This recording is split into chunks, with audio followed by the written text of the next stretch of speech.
రోజు ఆంధ్రప్రదేశ్ 10వ తరగతి సాంఘిక శాస్త్రం జోగ్రఫీ టెక్స్ట్ బుక్లో 4వ పాఠానికి సంబంధించిన ముఖ్యాంశాలు చూద్దాం. 4వ పాఠం వ్యవసాయం. ఇందులో 69 నుంచి 73వ పేజీ వరకు చిరుధాన్యాలు.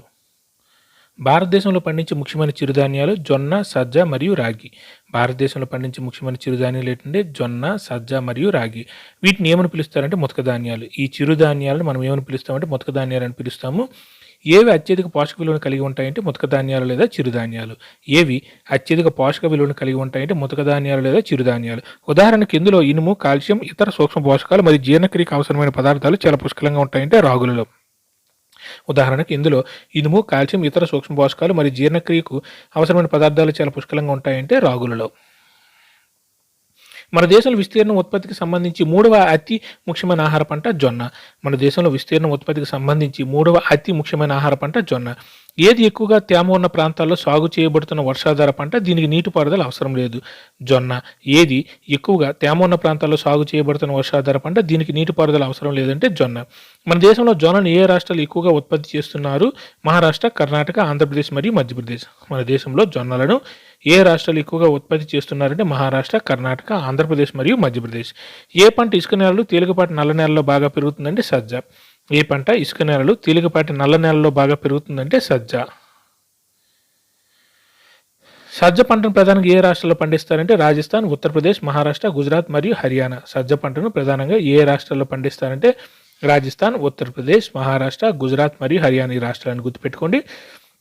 ఏ పంట పొడి వాతావరణం గల ఎరుపు, నలుపు, ఇసుక, లోమి, తేలికైన నల్లరేగడి నేల బాగా పెరుగుతుందంటే రాగి. ఏ పంట పొడి వాతావరణం గల ఎరుపు, నలుపు, ఇసుక, లోమి, తేలికైన నల్లరేగడి నేలలో బాగా పెరుగుతుందంటే రాగి. ప్రధానంగా రాగులను ఏ రాష్ట్రాలు ఉత్పత్తి చేస్తున్నాయంటే కర్ణాటక, తమిళనాడు, హిమాచల్ ప్రదేశ్, ఉత్తరాఖండ్, సిక్కిం, జార్ఖండ్, అరుణాచల్ ప్రదేశ్. ప్రధానంగా రాగులను ఏ రాష్ట్రాలు ఉత్పత్తి చేస్తున్నాయంటే కర్ణాటక, తమిళనాడు, హిమాచల్ ప్రదేశ్, ఉత్తరాఖండ్, సిక్కిం, జార్ఖండ్, అరుణాచల్ ప్రదేశ్. తర్వాత మొక్కజొన్న. ఏది ఆహారంగాను పశువుల దానాగాను ఉపయోగపడే పంట అంటే మొక్కజొన్న. ఏది ఆహారంగాను పశువుల దానాగాను ఉపయోగపడే పంట మొక్కజొన్న. ఖరీఫ్ కాలంలో పండే మొక్కజొన్న ఎంత ఉష్ణోగ్రత అవసరం? మొక్కజొన్న అనేది ఖరీఫ్ కాలంలో పండుతుంది, అది గుర్తుపెట్టుకోండి. దీనికి ఎంత ఉష్ణోగ్రత అవసరం అంటే 21 డిగ్రీల సెంటీగ్రేడ్ నుండి 27 డిగ్రీల ఉష్ణోగ్రత. ఖరీఫ్ కాలంలో పండే మొక్కజొన్న ఎంత ఉష్ణోగ్రత అవసరం అంటే 21 డిగ్రీల సెంటీగ్రేడ్ నుండి 27 డిగ్రీల ఉష్ణోగ్రత. మొక్కజొన్న ఈ కాలంలో పండుతుందంటే ఖరీఫ్ కాలంలో, అది కూడా గుర్తుపెట్టుకోండి. మరోసారి, ఏ నేలలు మొక్కజొన్నకు అత్యంత అనుకూలం? పురాతన ఒండ్రు నేలలు. ఏ నేలలు మొక్కజొన్నకు అత్యంత అనుకూలం అంటే పురాతన ఒండ్రు నేలలు. ఎక్కడ మొక్కజొన్నను రబీ కాలంలో కూడా పండిస్తారంటే బీహార్ వంటి రాష్ట్రాల్లో, కొన్ని రాష్ట్రాల్లో. ఎక్కడ మొక్కజొన్నను రబీ కాలంలో కూడా పండిస్తారంటే అక్కడ ఖరీఫ్ అని అన్నాం కదా, ఇక్కడ మొక్కజొన్న రబీ కాలంలో కూడా పండిస్తారు. అది ఎక్కడంటే బీహార్ రాష్ట్రం గుర్తుపెట్టుకోండి. బీహార్ లాంటి కొన్ని రాష్ట్రాలు అన్నారు కానీ బీహార్ స్పెసిఫిక్గా బీహార్ గుర్తుపెట్టుకోండి. అధిక దిగుబడినిచ్చే విత్తనాలు, రసాయనిక ఎరువులు, నీటిపారుదల వంటి ఆధునిక సాధనాల వాడకం దేని ఉత్పత్తిని పెంచడానికి దోహదపడ్డాయంటే మొక్కజొన్న. అధిక దిగుబడినిచ్చే విత్తనాలు, రసాయనిక ఎరువులు, నీటిపారుదల వంటి ఆధునిక సాధనాల వాడకం దేని ఉత్పత్తిని పెంచడానికి దోహదపడ్డాయంటే మొక్కజొన్న. మొక్కజొన్న ప్రధానంగా ఏ రాష్ట్రాల్లో ఉత్పత్తి అవుతుందంటే కర్ణాటక, మధ్యప్రదేశ్, ఉత్తరప్రదేశ్, బీహార్, ఆంధ్రప్రదేశ్, తెలంగాణ రాష్ట్రాలు. మొక్కజొన్న ప్రధానంగా ఏ రాష్ట్రాల్లో ఉత్పత్తి అవుతుందంటే కర్ణాటక, మధ్యప్రదేశ్, ఉత్తరప్రదేశ్, బీహార్, ఆంధ్రప్రదేశ్, తెలంగాణ రాష్ట్రాల్లో ఉత్పత్తి అవుతుంది మొక్కజొన్న. తర్వాత పప్పు ధాన్యాలు. ప్రపంచంలో పప్పు ధాన్యాల ఉత్పత్తిలోను వినియోగంలో ఏది ప్రథమ స్థానంలో ఉందంటే భారతదేశం. ప్రపంచంలో పప్పు ధాన్యాల ఉత్పత్తిలోను వినియోగంలోను ఏది ప్రథమ స్థానంలో ఉందంటే భారతదేశం. అన్ని రెండు వస్తున్నాయి, ప్రథమ స్థానానికి వచ్చాం పప్పు ధాన్యాల ఉత్పత్తిలో. శాకాహారులకు అవసరమైన మాంసకృతులు ప్రధానంగా ఎక్కడి నుంచి లభిస్తున్నాయంటే పప్పు ధాన్యాలు. శాకాహారులకు అవసరమైన మాంసకృతులు ప్రధానంగా ఎక్కడి నుంచి లభిస్తున్నాయంటే పప్పు ధాన్యాలు. భారతదేశంలో పండించే ప్రధాన పప్పు ధాన్యాలు కందులు, మినువులు, పెసలు, మసూర్, బఠానీలు మరియు శనగలు. వీటిలో ఏ పప్పు ధాన్యాలు ఖరీఫ్ కాలంలో పండిస్తారు, వీటిని రబీ కాలంలో పండిస్తారు గుర్తించండి అంటున్నారు.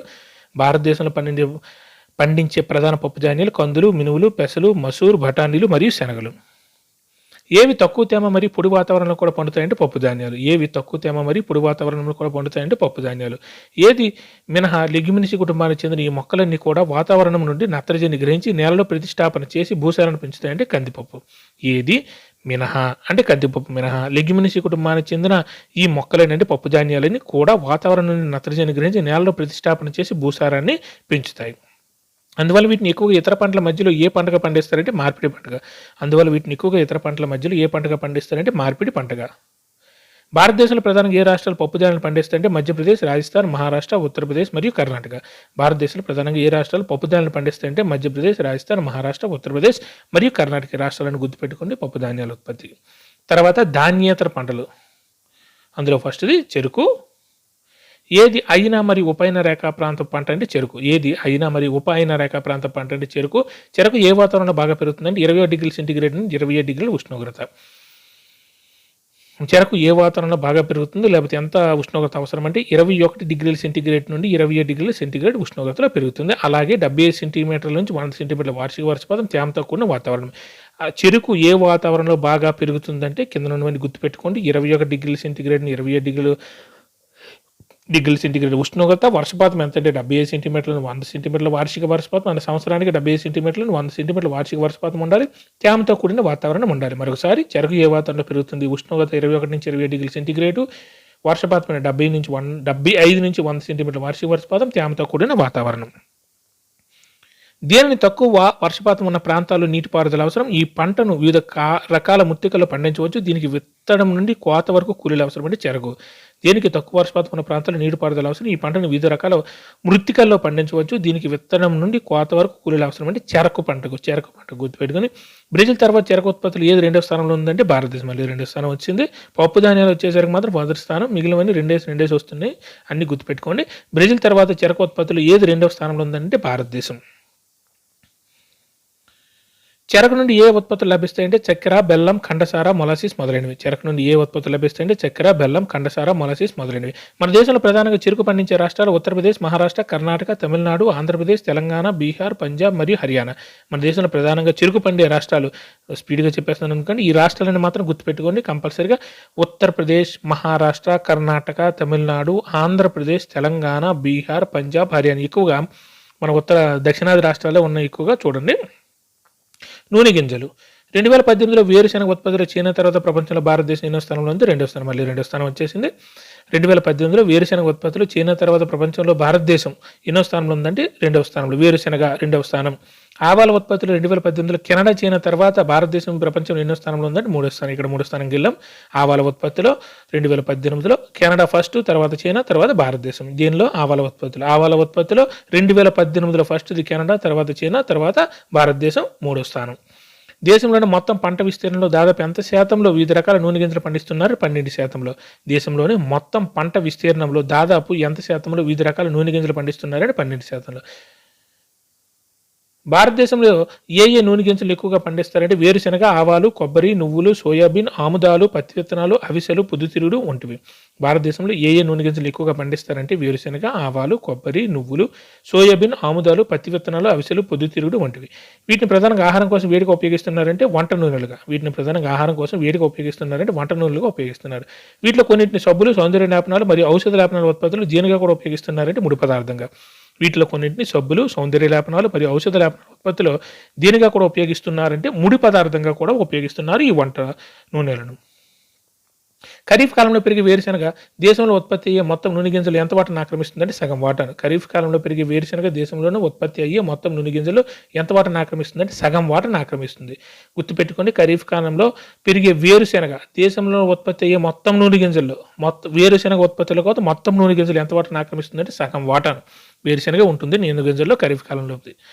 2019-20లో వేరుశెనగ ఉత్పత్తిలో మొదటి స్థానంలో ఉన్నది గుజరాత్, తర్వాత స్థానంలో రాజస్థాన్, తమిళనాడు. 2019-20లో వేరుశెనగ ఉత్పత్తిలో మొదటి స్థానం గుజరాత్, తర్వాత రాజస్థాన్, తర్వాత తమిళనాడు. 2019-20 వేరుశెనగ మొదటిది గుజరాత్, తర్వాత రాజస్థాన్, తర్వాత తమిళనాడు. రబీలో పండించే పంటలు అవిసెలు, ఆవాలు. రబీలో పండించే పంటలు అవిసెలు, ఆవాలు సింపుల్గా ఉంటాయి. కానీ ఆవాలు ఏ పంట, రబీ పంట, లేకపోతే కింది వాటిలో రబీ పంట, లేకపోతే ఖరీఫ్ పంట ఏది, లేకపోతే కాదు అని ఇచ్చారంటే మాత్రం దొరికిపోతాం. రబీలో పండించే పంటలు అవిసెలు, ఆవాలు. ఏది ఉత్తర భారతదేశంలో ఖరీఫ్ పంటగాను, దక్షిణ భారతదేశంలో రబీ పంటగాను పండిస్తారంటే నువ్వులు. ఏది ఉత్తర భారతదేశంలో ఖరీఫ్ పంట, దక్షిణ భారతదేశంలో రబీ పంట? నువ్వులు. దేనిని రబీ, ఖరీఫ్ రెండు కాలాల్లోనూ పండిస్తారంటే ఆముదాలను. దేనిని రబీ, ఖరీఫ్ రెండు కాలాల్లోనూ పండిస్తారంటే ఆముదాలను. Thank you.